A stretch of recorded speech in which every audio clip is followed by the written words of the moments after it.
Pemirsa ageng nyane kasus krama cegut asu ring Kabupaten Buleleng, Bali, ngawinang Pemkab Buleleng nguduhang mangde samian desa adat digelis mendalang perarem. Puniki memargi sangkaning kepanggih kalih kasus ring desa Busung Biu miwah desa Kaliasem.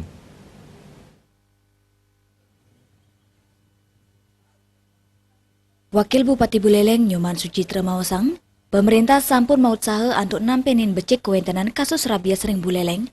Dilitungilnya nih melarapan program vaksinasi, melintangin Dinas Pertanian Kabupaten Buleleng. Paikatan dane taler nguduhang majeng krama, mang dane nenten ngelebang asunipun, nanging pewara inucap durung ketelebang becek oleh krama Buleleng. Puni kemawinan Sucitra pacang digelis meperkanti, sarang Majelis Des Adat utawi MDA Buleleng, Mang Dane samian Desa Adat digelis medalang prarem sekadisane sampun kekaryanin oleh Desa Adat Bengkale, Kecamatan Kubu Tambahan Buleleng. Awik-awik utawi prarem, kekantenang sida nyokong krama Mang Dane nenten ngelebang asunipun, nanging pewara inucap nenten kemargiang, krama punika sida keni pemidaan de adat, sani presiden becek nes kasus rabies ring Buleleng.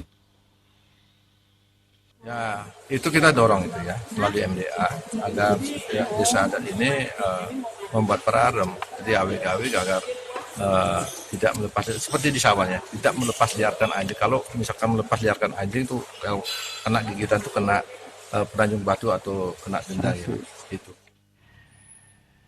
Komang Yuda, Bali TV.